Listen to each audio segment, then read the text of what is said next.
السلام علیکم ورحمۃ اللہ وبرکاتہ۔ الحمدللہ رب العالمین والصلاة والسلام علی اشرف الانبیاء والمرسلین نبینا محمد وعلی آلہ واصحابہ اجمعین، اما بعد۔ قربانی کے چند اہم مسائل آپ کے سامنے بیان کریں گے انشاءاللہ العزیز۔ بہت ہی غور سے سننے کی ضرورت ہے۔ پہلی بات تو یہ ہے کہ قربانی جو ہے یہ ضروری ہے۔ جن لوگوں کے لیے قربانی کرنا آسان ہو، مال ہو اور طاقت ہو، ایسی صورت میں ان کے لیے قربانی کرنا واجب ہے۔ بعض علماء نے کہا سنت موقدہ ہے۔ بہرحال جان بوجھ کر چھوڑنے سے بعض علماء نے کہا کہ گناہ بھی سرزد ہو سکتا ہے۔ ایک آدمی کسی وجہ سے کبھی چھوڑ دے، بات الگ ہے، کیونکہ اللہ رب العالمین کا حکم ہے فَصَلِّ لِرَبِّكَ وَانْحَرْ، بس اپنے رب کے لیے نماز پڑھو اور قربانی کرو۔ اور یہ قربانی کس کے لیے ہوتی ہے؟ اللہ رب العالمین کے لیے۔ اللہ تبارک و تعالیٰ نے فرمایا کہ قل، اے نبی صلی اللہ علیہ وسلم فرماؤ، لوگوں سے کہو، ان صلاتی و نسکی و محیای و مماتی للہ رب العالمین، کہ بے شک میری نماز، میری قربانی، میرا جینا، میرا مرنا، میری زندگی، میری حیات، میری موت، للہ رب العالمین، یہ سب رب العالمین کے لیے ہے، اللہ تبارک و تعالیٰ کے لیے ہے۔ تو آپ کی یہ جو قربانی ہے یہ عبادت ہے، اور عبادت کبھی بھی غیر اللہ کے لیے نہیں ہو سکتی۔ اس لیے ایک بہت بڑی غلطی کو آپ اور ہمیں سدھارنا ہے۔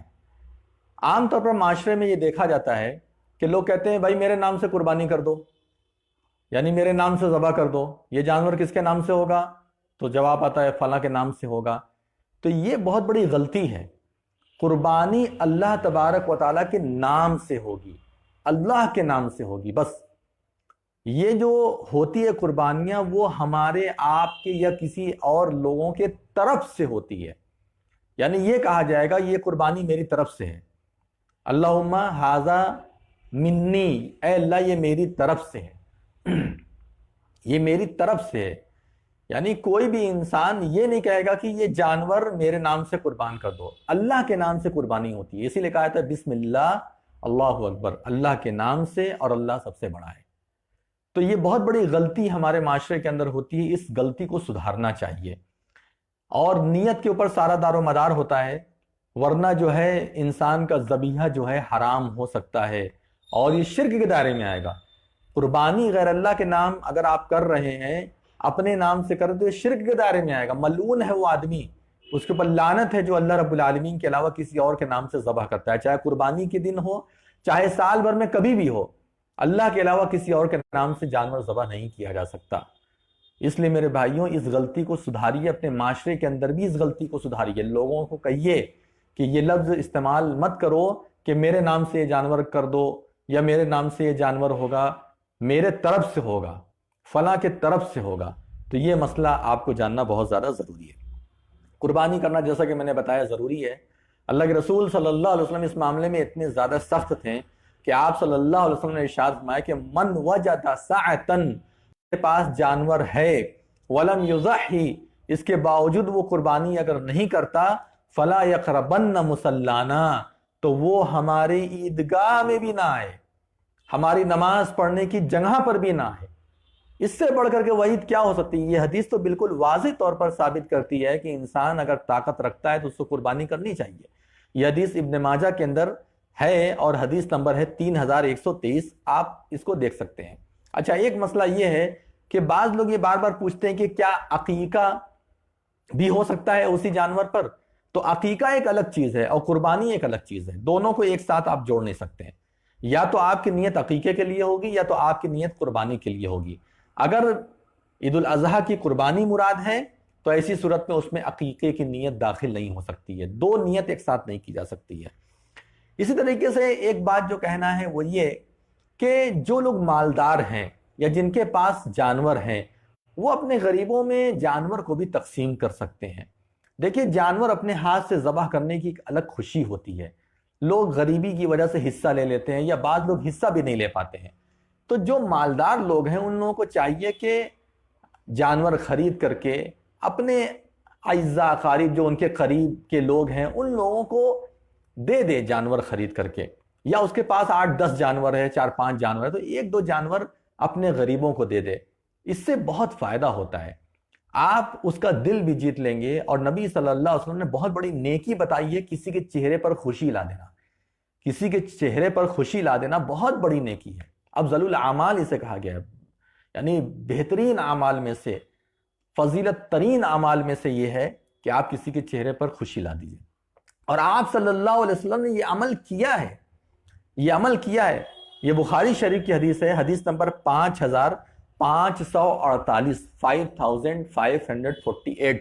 اس میں باقاعدہ موجود ہے کہ قسم ضحایا بین اصحابہ، یعنی رسول اللہ صلی اللہ علیہ وسلم نے قربانی کے جانوروں کو اپنے اصحاب میں بانٹا، اپنے صحابہ اکرام میں بانٹا، اور بانٹ کر کہا تم جاؤ قربانی کر لو، تم جاؤ قربانی کر لو۔ ہم اپنے گھر میں 10 جانور قربان کرتے ہیں، سارا گوشت جو ہے بٹواتے ہیں، ٹھیک ہے الحمدللہ، لیکن اگر ان 10 میں سے ہم 3 جانور کسی کو دے دیں، 4 جانور کسی کو دے دیں غریبوں کو، کتنی خوشی کی بات ہے، کتنی اچھی بات ہے۔ یہ سنت پر عمل نہیں ہے، یہ سنت جیسے لگتی ہے مفقود ہو گئی ہے، غائب ہو گئی ہے، اس پر عمل نہیں ہے، اور لوگ اس پر عمل کرنا نہیں چاہتے ہیں، لہٰذا آپ اس پر عمل کیجئے، خاص طور سے لاک ڈاؤن کے ماحول میں آپ اس کا خیال کیجئے۔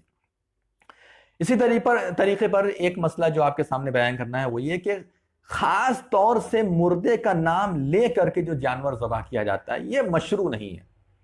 لوگوں نے الگ الگ طریقے سے اس کو صحیح ثابت کیا ہے، لیکن جب آپ انصاف کی نگاہ سے دیکھیں گے اس مسئلے کو اور دراسہ کریں گے، اس کی تحقیق کریں گے، تو سمجھ میں آئے گا کہ احادیث کے اندر کہیں پر بھی خاص طور سے مردوں کی طرف سے قربانی کرنے کا کوئی بھی ذکر نہیں ملتا۔ ایسا نہیں ملتا کسی صحابی نے ایسا کیا ہو کہ کسی مرے ہوئے شخص کا نام لے کر یہ فلاں کی طرف سے ہے، انتقال ہو گیا۔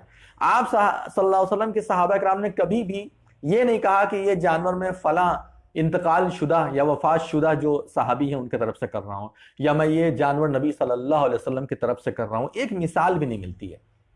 تو اصل جو ہے قربانی کے معاملے میں وہ یہ ہے کہ مشروع لحق الاحیاء، کہ یہ جو زندہ لوگ ہوتے ہیں، حیات میں ہوتے ہیں، باحیات ہیں، ان کی طرف سے ہے۔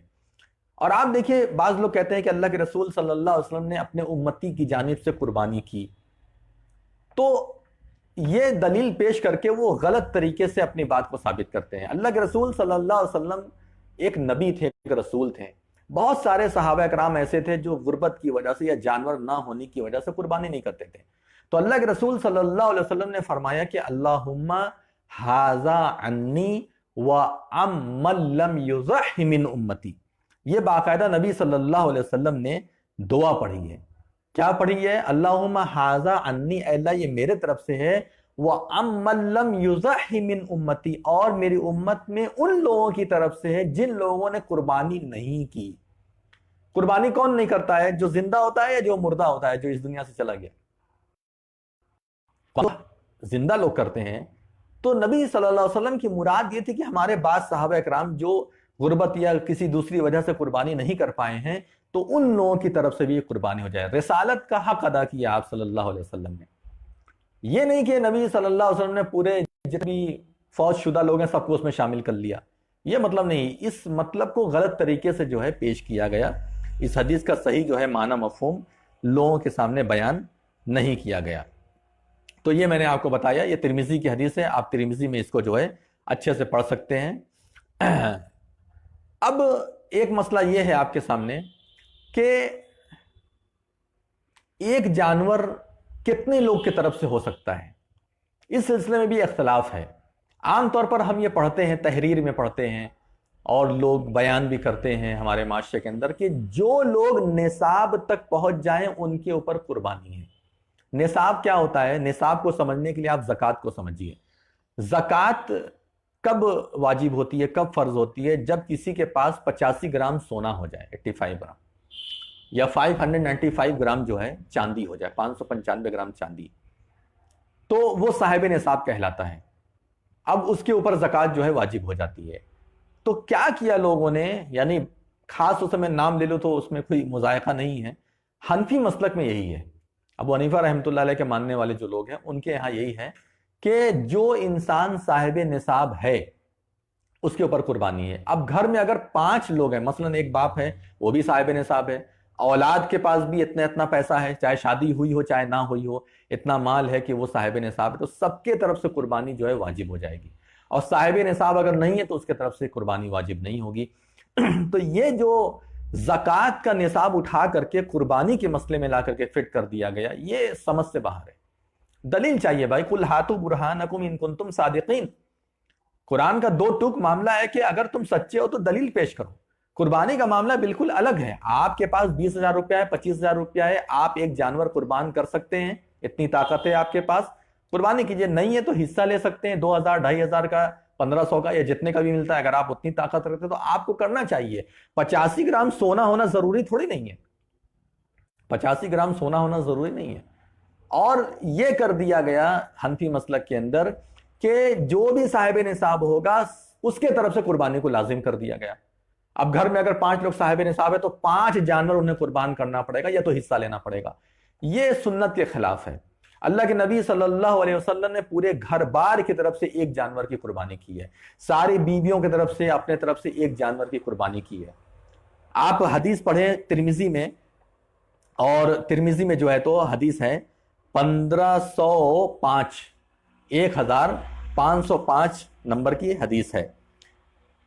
ابو ایوب انصاری رضی اللہ تعالی عنہ سے پوچھا گیا کہ کیف کانت الضحایا علی عہد رسول اللہ صلی اللہ علیہ وسلم، رسول اللہ صلی اللہ علیہ وسلم کی حیات طیبہ میں ان کے زمانے میں کس طریقے سے قربانی ہوتی تھی، کیا قربانی کا معیار ہوتا تھا، کیا اصول ہوتا تھا؟ تو ابو ایوب انصاری رضی اللہ تعالی عنہ نے فرمایا، فقال کان الرجل یضحی بالشاة عن وعن اہل بیتہ، آدمی کیا کرتا تھا، ایک بکری، شات یعنی بکری، بکرا یا جو بھی جانور مشروع ہیں قربانی کے لیے، وہ اپنے اور اپنے پورے گھر بار کی طرف سے قربانی کرتا تھا، یعنی ایک جانور اپنے اپنے پورے گھر والوں کی طرف سے جو ہے کرتا تھا۔ اور موطا امام مالک میں تو اور واضح طور پہ لکھا ہوا ہے کہ کنا نضحی بالشاة الواحدہ، واضح طور پہ لکھا ہوا ہے، کہاں پر؟ موطا امام مالک میں۔ حدیث ہے یہ، ترمذی میں دوسرے الفاظ ہیں، اب موطا امام مالک کے الفاظ کیا ہیں کہ کہتے ہیں ابو ایوب انصاری رضی اللہ تعالیٰ عنہ کہ کنا نضحی بالشاة الواحدہ، کہ ہم لوگ ایک بکری، ایک کا لفظ لیا، اوپر کیا تھا؟ بالشاة، صرف بکری کا لفظ لیا، حالانکہ اس کا ہی معنی ایک ہوتا ہے، لیکن یہاں کیا کہا؟ بالشاة الواحدہ، واحدہ کا لفظ لیا، یعنی ایک، ہم ایک جانور ذبح کرتے تھے، یذبحوہا، ہم اس کو ذبح کرتے تھے، الرجل عنہ وعن اہل بیتہ، ایک آدمی اپنے اپنے گھر والوں کی طرف سے ایک جانور ذبح کرتا تھا۔ ایک گھر کے اندر کتنے بھی لوگ ہوں سب کے طرف سے کفایت کر جائے گا۔ آپ کی مرضی، آپ 50 جانور ذبح کرو، وہ آپ کی مرضی، 50 اونٹ ذبح کرو، 50 بھیڑ بکری ذبح کرو، وہ آپ کی مرضی۔ علی الاقل اسلام کیا مطالبہ کرتا ہے، منیمم اسلام کیا کہتا ہے، وہ یہاں مسئلہ بیان کیا جا رہا ہے۔ کرنے کو آپ کتنا بھی کرو، آپ ہر سال حج کرتے رہو، فرض کتنا ہے بھائی یہ بتاؤ؟ فرض ایک بار ہے۔ کتنی بار کرنا لازم ہے؟ ایک بار۔ اسی طریقے سے تم ہزاروں جانور ذبح کرتے رہو اور پورا اٹھا کر کے آپ صدقہ خیرات کرو، لیکن منیمم کتنا ضروری ہے یہ سوال کیا جائے گا تو آپ یہ جواب دیں گے۔ زکوٰۃ کا نصاب کہیں پر بھی قربانی میں فٹ نہیں کیا جا سکتا۔ کسی صحابہ کرام میں کسی بھی صحابی نے جو ہے زکوٰۃ کے نصاب کو قربانی پر فٹ نہیں کیا ہے۔ یہ کہاں سے آیا، کدھر سے شروع ہوا، کون شامل کیا، کیوں شامل کیا، اللہ عالم۔ بھائی جا کر کے آپ دلیل تلاش کرو، ہم لوگ دلیل والے لوگ ہیں، ہم لوگ قرآن اور حدیث کے اوپر بالکل سختی کے ساتھ عمل کرنے والے ہیں، اس میں جو ملتا ہے اس پر عمل کرتے ہیں، نہیں ملتا ہم اس پر عمل نہیں کرتے، لہٰذا ہمارے پاس دلیل ہے۔ یہ دلیل ہم نے آپ کے سامنے پیش کر دی، ترمذی حدیث نمبر 1505 میں آپ جا کر کے پڑھ سکتے ہیں۔ یہ اتنے مسائل آج کے لیے، انشاءاللہ اور دوسرے مسائل ہیں کل آپ کے سامنے بیان کیا جائے گا۔ اللہ تبارک و تعالی ہم تمام لوگوں کو کتاب و سنت پر جمنے اور اس پر عمل کرنے کی توفیق عطا فرمائے۔ وآخر دعوانا ان الحمد للہ رب العالمین، والسلام علیکم ورحمۃ اللہ وبرکاتہ۔